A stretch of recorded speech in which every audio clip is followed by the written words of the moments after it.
All right, looking at a VOD review for 255. Looking at Ghost Deck, White Stake.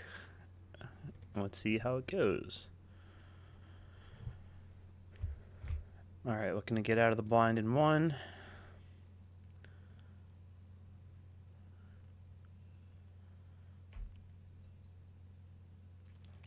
Yeah, a little short on the scoring there. Let's make sure we calculate that right. Like, we definitely could have just discarded again to find that 10 of hearts.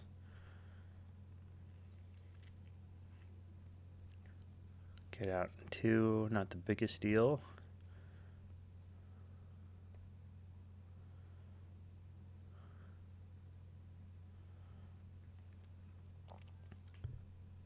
Okay, that's perfect information right there. They showed you that there's a Let's Go Gambling. I'd absolutely open up that Buffoon pack. Wow, how did they find the gambling? Interesting. Okay, I do like that play to pick up the familiar, especially on white stake, because we now have something to play around, right? We have that glass king. I think that's a great decision. Discarding it, also a fantastic decision. I would consider hexing the faceless joker, and I would not have discarded like that. Okay, so I'm going to pause it real quick just to talk about how to play with that faceless joker. If we hex the faceless joker, we have decent scoring. We can almost for sure get out. We could have played a pair, a high card to found an additional at least one discard with that faceless joker. Got you to $11. I mean, that's an additional $6 in all reality, right? It's the $5 that you got for the faceless plus an additional dollar of interest because you'll now be at $11. So you really want to make sure you're trying to maximize your economy as much as possible. Balatro is essentially a game of economy. Yeah, again here, I really think we want to pop the hex. Oh, that is embarrassing. Oh my god. Yeah, I hear you on that one. No big. I definitely would be. Yeah, I would have done this in a different order, and this is why we're getting a little punished here. We could have had the gambling plus the wraith. I feel like, yeah, we do have to pop the wraith. Okay, we definitely have a game plan now. Again, now this hex is worthless. No, okay, we got to talk about sequencing here. So, perfect way to play this is we should have bought the Let's Go Gambling, which would have left us enough money to buy the Spectral Pack.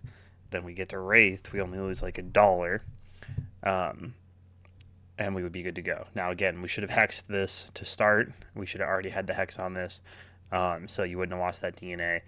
That DNA is likely going to be super important. You have a glass king.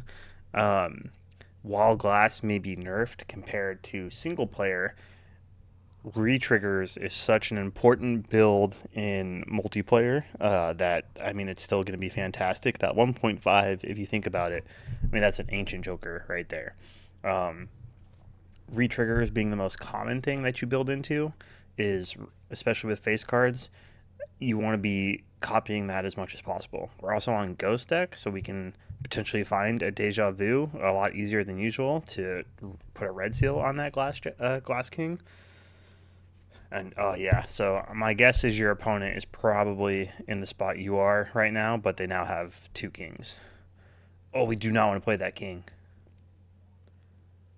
Okay, it did not break. In the future, the way that glass cards work in Balatro multiplayer is there's a game long queue that decides when that glass card is going to break. So it's saying, for that 1 in 4 chance, no, no, no, yes, yes, no, no, no, all in order already determined. So the more times you play that glass card, the more likely it's going to break. So if your opponent is also playing glass, then they are most likely going to hold that glass and not play it except to copy it with DNA and then only play it in the PvPs. You really want to save your glass as much as possible. Had that broke, it could be just a game ending right there. And this is where it gets real, real bad. Yeah, I mean, you picked the right jokers, but we're down that DNA on the Glass King. So that is pretty tricky. Yeah, I agree. I wouldn't skip. We have Faceless Joker to find additional value. We do need to play for that Faceless Joker. Yeah, so I think we kind of wasted some of our discards. We have a 1.5x and we have a Hanging Chad and also an Idol even. We're going to get out. So we really want to discard as many, like we were holding on to this semi flush, right? Um, we want to discard as many of these cards as possible. So like when you discarded 4 face cards there, I would have discarded 3 face cards and 2 of these cards as well. Held that face card to dig even further for additional face cards to discard.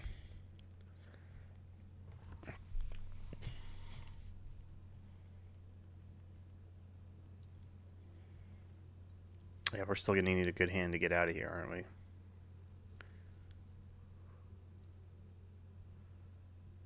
Yeah, pair's not gonna get us out of here.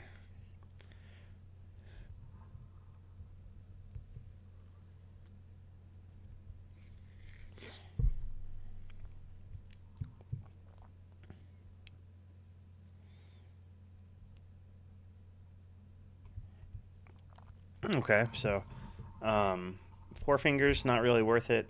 It's just not something that you're gonna be building into right now.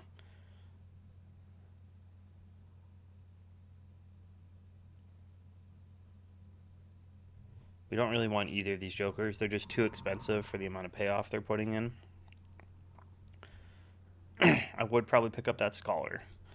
Um, so yeah, I would have passed on the steel joker. I don't hate re-rolling just because it looks like we're a little uncomfortable about getting out of the blind. But that scholar will help you clear the blind quite easily. It allows you to discard your face cards, dig for your aces, and it allows you to do it in the way that I kind of mentioned, where you can play a bunch of high card hands that are 5 cards large or pairs, whatever it may be, to help dig for those aces and face cards. You then discard the face cards with your 3 discards, leave one hand at the end. You play 2 aces, it's going to pop you out of here. Yeah, again, right there. See, we're discarding that. We're not discarding for faceless. We're not making money. Our opponent is probably up 50, $60 over us right now.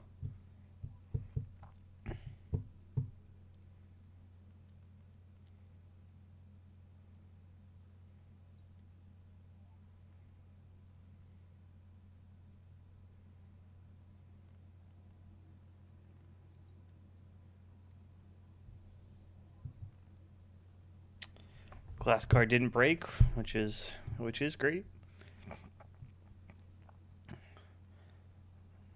Personally, I'm getting that extra discard voucher over that 3 of a kind. Yes, we don't even have the space for that. Oh, the idol is not the one to get rid of. Ooh, that's a bad hit too. So Joker evaluation and Balatro multiplayer can be a little different than single player. Uh, Now again, you're kind of disadvantaged because we lost that DNA early, but the idol, ancient Joker, those are 2 of the largest ones to build around. Idol, especially in a retrigger game where we already have Hanging Chad, is going to be the best Joker that you can find. I would have wanted that additional discard voucher over that trio. That discard voucher just digs you 5 cards deeper into your deck, which is super important when you're trying to find cards to retrigger for Idol. Not to mention, it gives you an additional discard for the Faceless Joker.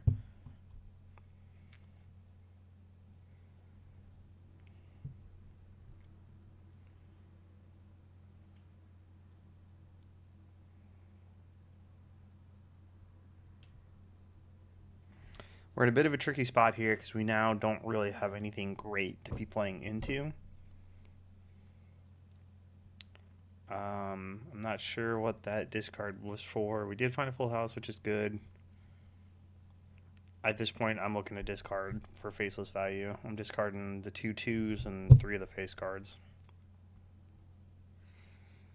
Yeah, see, we're kind of wasting our discards. I see that you're like looking for that full house. Um, it's just super risky. I know it kind of paid off here, but we're discarding 1 card at a time. I mean, you have 3 hands left, and there's still 36 cards left in the deck. Normally, you want to maximize your discards as much as you can to dig for the things you're looking for. Um, And in this instance, I think it's much better to try and get faceless value than we're playing this full house. We do get a little money with the business card, which is nice.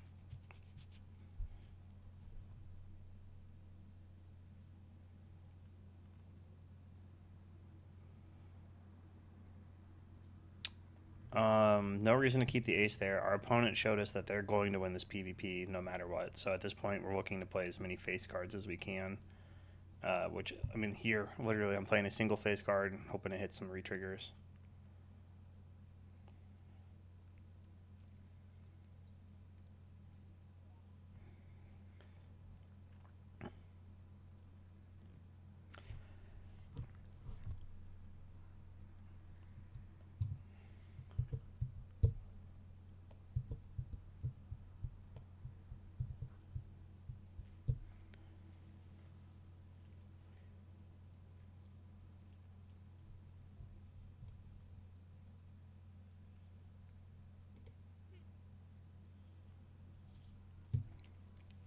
I do like opening the packs here.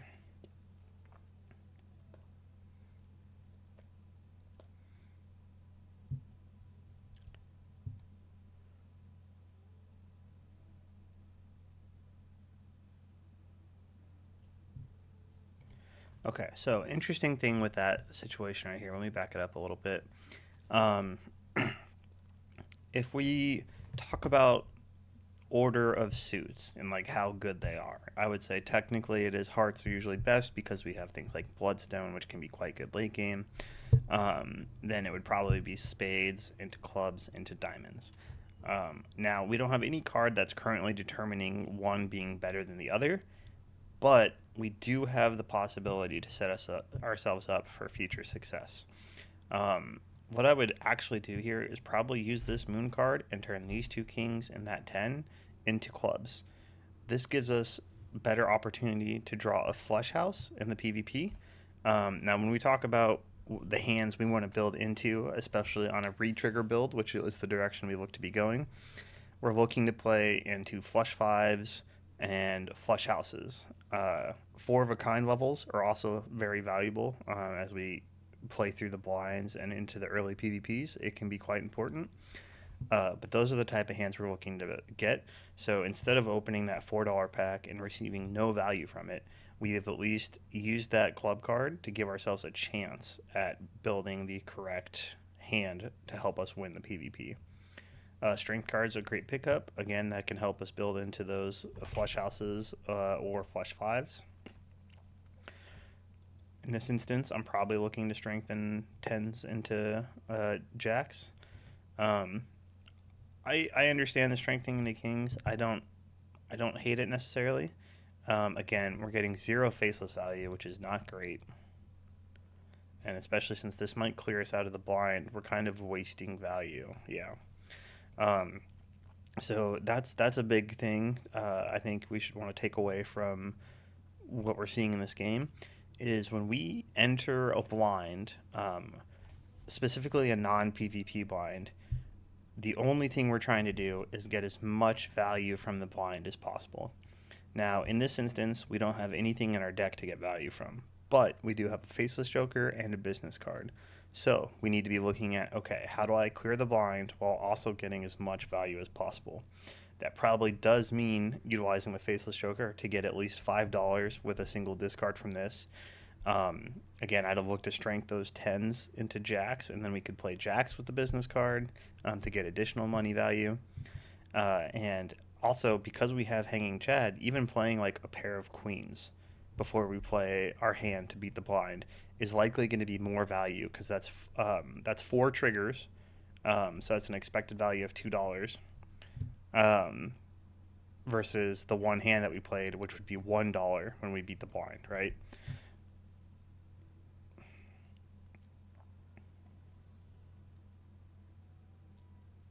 Yeah, just temperance here, take the money. $13 is fine. Yeah, opening up every standard pack super important. Now this is where it's a little tricky. I definitely would not have taken that king. Um, I am a big advocate of taking every purple seal that I can. This Polychrome 6 is a little awkward, mainly just because it's a 6. Polychrome is super valuable. Um, it's providing the same value that a glass card would provide. In this instance, if we didn't already have the Glass King, I'm probably taking this Polychrome card, but I'm definitely not taking this Plain King. The things that we're looking for in these standard packs is purple seals, red seals are super important, gold seals are even really good. I usually take the first blue seal that I find. Plain cards, though, I'm never taking. Enhanced cards, I'm probably not taking as well. And by enhanced, I mean if it's a lucky card or a steel card, I'm not taking it. The only things I'm looking for are like polychrome cards because you can build around those in retriggers, and seals because they're really hard to get otherwise. And that purple seal is fantastic with with our discards. Helps us get tarot cards. It's very important to take purple seals. All right, popcorn's interesting because it'll help us clear the blind. Again, here we're playing this hand. We're about to win the blind in a single hand, which means we're not getting any faceless value, and we're only getting business card value on 3 cards, right? So we have 5 triggers on this business card, when in reality we could have discarded these 3 queens and the 2 tens, made $5. We could have then looked to play like a pair of jacks, which I don't think would clear the blind even with the popcorn and abandoned or and faceless. And once we do that, then we can play like a pair of kings, and that will almost for sure clear the blind just because we had that foil popcorn.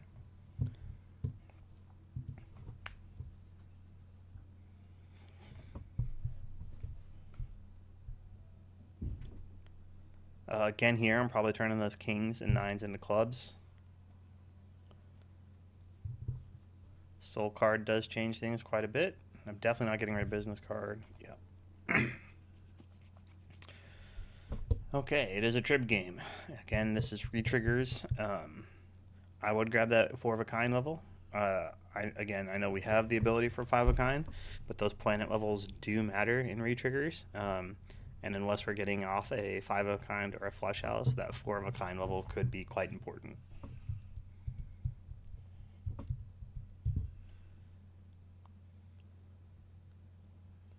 Now, since we're down to 2 lives, I definitely wouldn't have played just a 3 of a kind. Um, we have 3 discards that we're not using. We can dig further into our deck to see if we can find better things to play.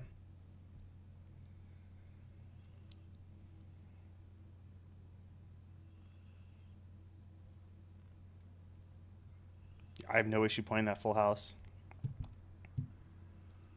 Um, One thing to think about is that while you have 4 hands in the PvP, usually it comes down to 1 hand, right? Like you're trying to just play one big hand, because that's just how with how Xmult works. That's just the best way to get a good hand. So you can really think about a lot of your hands as being additional discards or additional value generators. In this instance, had you discarded those 3 aces and the 2 tens, you get no value from it. If you play it, you leave one of your discards to get additional value with the faceless joker.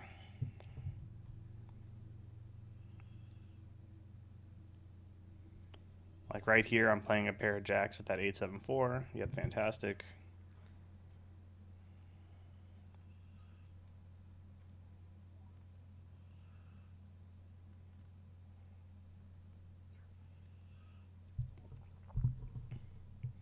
Yeah, and see, this is kind of why we want to make sure, one, we needed that early discard voucher to dig 5 cards deeper.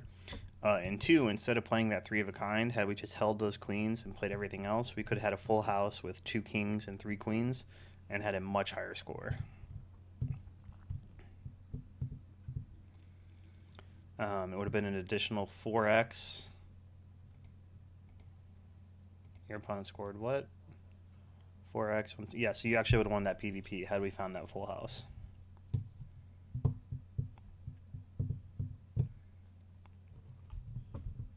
I'm probably not looking at this ectoplasm yet. I understand the impulse to grab it, but we have a lot of cards in our deck, and our deck is not very well optimized at all.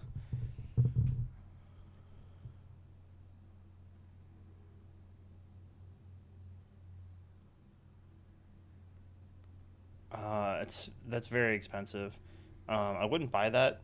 I know the polychrome can be tempting, but I mean, how much was it? Yeah, so that's $10. It takes you under economy. I mean, you'll probably make it up and get up to 25, but it's very expensive for a card that's actually not going to provide you that much value. What you're really looking for is re-triggers exactly for that AAA that you're covering. This 1.5x is less than playing a single queen. It's not going to do that much, and for the price we're paying for it, since it's polychrome, it's just not worth it. We have enough scoring to get us out of the blinds, right? Like a pair of kings is going to get us out of the blind. Like I'd actually discard three kings with those two cards there.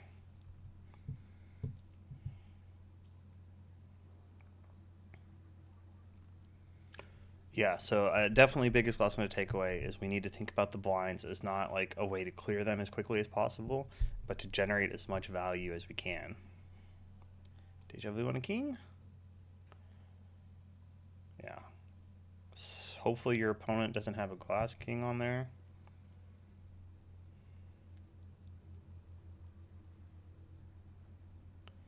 Seltzer's big. Unfortunately, on one life, we're forced to take it. Oh, no, no, no. Just get rid of that polychrome card. It's not doing anything. That business card is how you're making your money. I mean, especially you're not really using this faceless joker. I'm not sure if you're thinking about this as like scoring because it's polychrome, but we just basically gave away our ability to make money.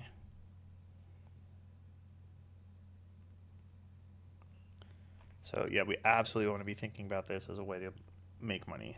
Now that was a little bit better. We're saving that glass king, which is smart. With Seltzer, that's a huge play, especially with the trib. But again, I mean, like you see, we're leaving this blind without any money. That's a good card. Definitely taking that. Please get rid of this one. No. Okay. So yeah, a big thing again is the economy, right? Like we want to be making as much money as possible. We don't need this, right? This is not giving us any scoring. We're scoring in the millions now when we clear a blind. We will never need this card again. The retriggers are great, and then money is great. Even right now, let's say you got rid of the whatever this is called, Mystic Summit or something, I think, instead for the sock.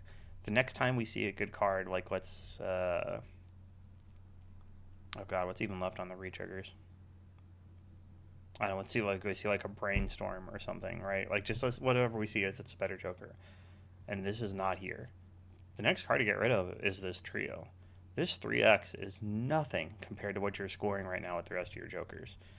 So a little bit off on the Joker evaluation there, something to look on. I'll send you a image with like what are kind of like the best Jokers you can have.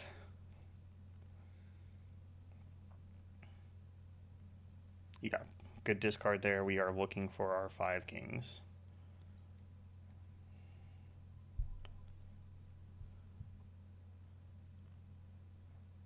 I'm probably not playing this yet because we have more than 4 kings, and that's just more re-triggers. Yeah, see, it's just level 1. 5 of a kind is 120x12, I believe. So that's essentially an additional like 1.5, a little bit more than 1.5 if we get the 5 of a kind. Your opponent threw out a pretty big hand. I think that's a warm up hand, to be honest. I think they're likely well ahead at this point. Oh, I didn't move a card. Small detail, but lucky card first, just because of the hanging Chad.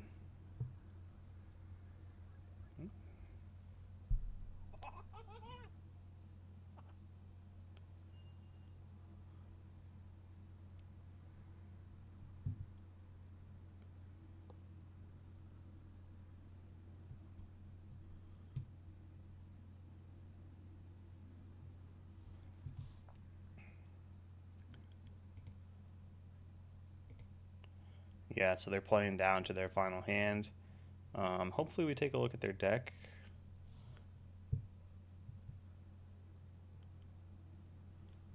I'll have a pretty good idea based on their score. Yeah, so yeah, exactly. They kept the idol, they kept the trib, and I'm almost for sure they had DNA for quite a while and were playing those Glass Kings. Um, okay.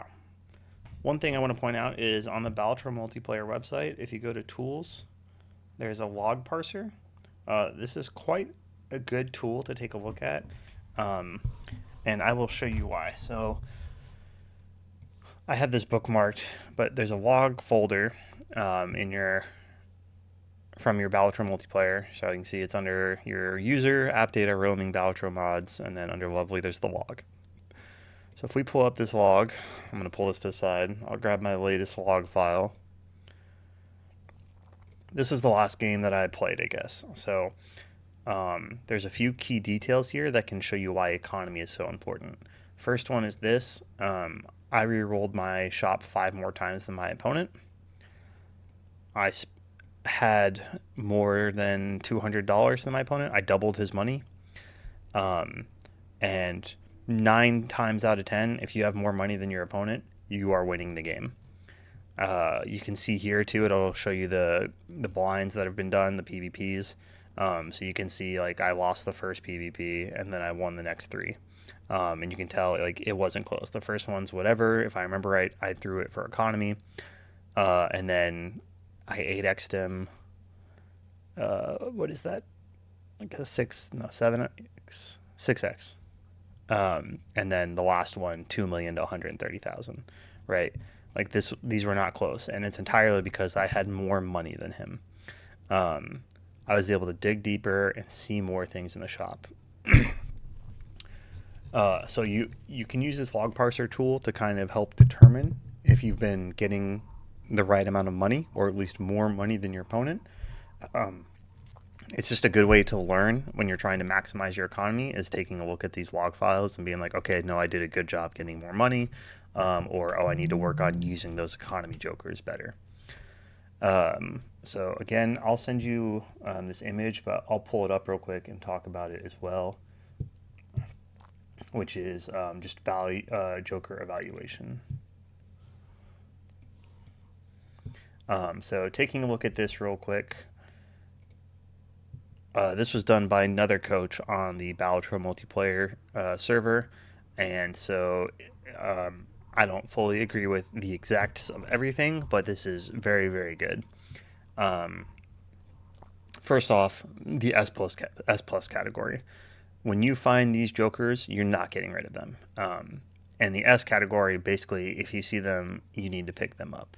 There's a few exceptions. And the S category, when you find a showman, you don't need to pick that up if you don't have anything good already that's worth duplicating. There are some games where you're just not going to get a seance off. But if you have like a suit changer, seance can be pretty easy to do, and spectral cards are game breaking. They will make the difference if you find spectral cards and your opponent does not, 9 times out of 10. And then again, you can see there are some economy jokers on here. We have golden ticket, we have mail-in rebate. Again, this is where my evaluation differs. I do think some of the economy jokers that are not in this category are super important. For instance, down in B, we have business card, reserve parking, faceless. Economy is just king. It's super important. So finding these kind of jokers is really good. Likewise, Midas Mask up here can help set you up for a golden ticket. It can turn all your face cards into gold cards, which will just give you generic money in the end. But yeah, so this is a pretty good chart. Everything down here on the lower categories, C, D, F, is really early game stuff, right? It talks about how it's like, maybe weak or not good at all. And I mean, there are some jokers, right? Like the one that builds a stone card in your deck every blind. That's just bad. We don't want to flood our deck. Madness is bad. We don't want to, delete our jokers. But anything besides that is just flat molt, like these, pair molt, 3 of a kind molt, 2 pair molt. These are just there to help us get out of the early blinds. So all these cards down here, they can be good, and they're good to pick up early, and they're good to use to clear the blinds while we're generating value from our deck. So yeah, I'll send this over to you as well, and ship you the VOD review. And definitely let me know if you have any questions. I'm happy to discuss any points, get a little more fine-tuned detail if you like. and I hope it helps.